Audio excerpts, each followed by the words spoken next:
Hello दोस्तों, एक book channel में आप सबका स्वागत है। आज हम मॉक टेस्ट की मैपिंग करेंगे। तो आइए देखते हैं।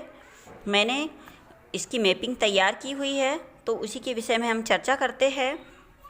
सबसे पहले हमें क्या करना होगा,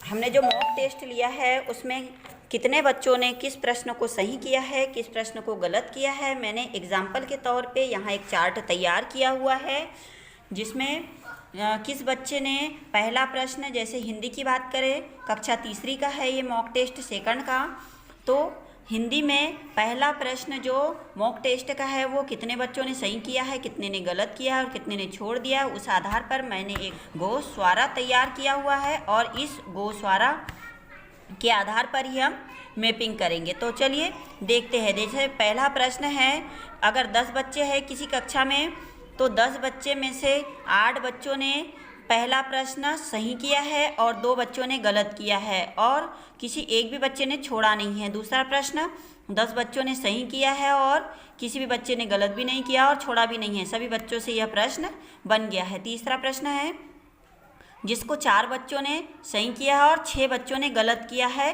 तथा किसी एक ने भी छोड़ा नहीं है। तो ऐसे ही प्रश्नों को हमें लेना है और इनकी मैपिंग करना है। तो देखिए, जैसे इसमें 50% से अधिक बच्चों ने इस प्रश्न को गलत किया है, तो हमें इस गोस्वारा को लेकर इस प्रश्न को हम देखते हैं कि अभ्यास टेस्ट पेपर, जो मॉक टेस्ट पेपर है, उसमें इस प्रश्न में ऐसा क्या है जिसको बच्चों ने गलत किया है। तो हमने यहाँ पर प्रश्न पत्र भी निकाल के रखा है। तो इसमें देखते हैं, प्रश्न 3, मोनू को उपहार कब मिला था।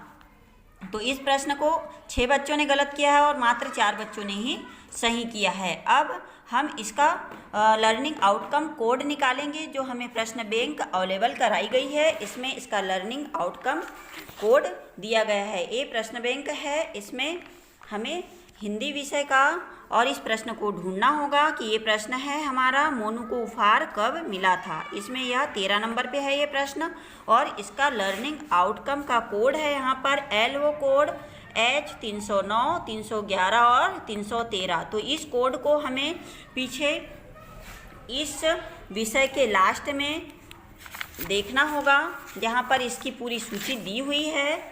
इस सूची में हम देखेंगे 309, तो इसकी क्या है, सीखने के प्रतिफल क्या है, इसमें हम पढ़ते हैं। अलग अलग तरह की रचनाओं, सामग्री, अखबार, बाल पत्रिका, होर्डिंग आदि को समझकर पढ़ने के बाद उस पर आधारित प्रश्न पूछते हैं।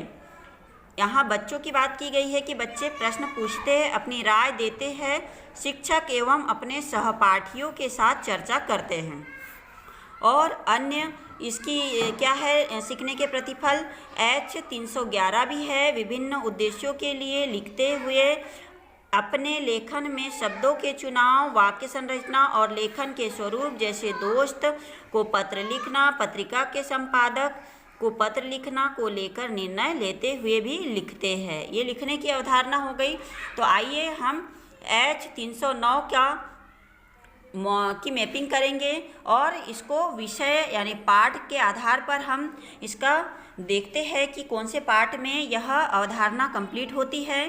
तो हमने जो भाषा भारती की कक्षा तीसरी की बुक निकाली है, जिसमें विषय वस्तु का विभाजन दिया हुआ है, इसमें हम पाठ देखेंगे कि किस पाठ में सीखने के प्रतिफल या लर्निंग आउटकम इस प्रकार का दिया हुआ है। तो इस पर एक पाठ निकला है, पाठ 11, काला धब्बा।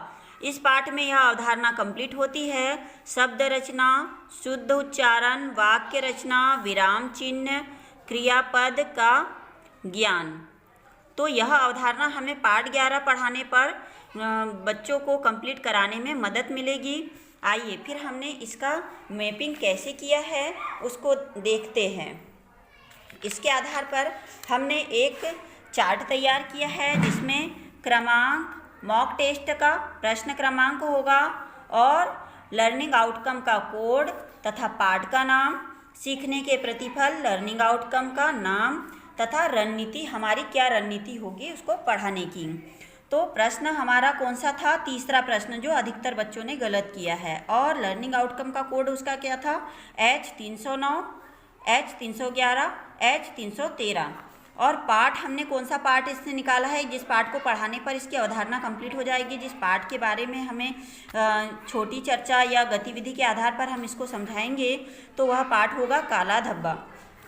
और सीखने के प्रतिफल लर्निंग आउटकम कौन सा होगा, इसमें अलग अलग तरह की रचनाओं, सामग्री, अखबार, बाल पत्रिका, होल्डिंग आदि को समझकर पढ़ने के बाद उस पर आधारित प्रश्न पूछते हैं, अपनी राय देते हैं, शिक्षक एवं अपने सहपाठियों के साथ चर्चा भी करते हैं। इस पे हमने क्या रणनीति तैयार की है, तो उसे समझते हैं। पाठ 11 काला धब्बा को हमें अभिनय के साथ बच्चों को पढ़ाना है, हाव भाव के साथ पढ़ाना है, समझाना है, वह शिक्षण में बच्चों की संपूर्ण भागीदारी भी लेना है। पाठ तथा उनसे जुड़े मौखिक प्रश्नों को पूछकर समझ विकसित करना है। एक्स्ट्रा उनकी समझ विकसित करने के लिए विस्तृत चर्चा करना है।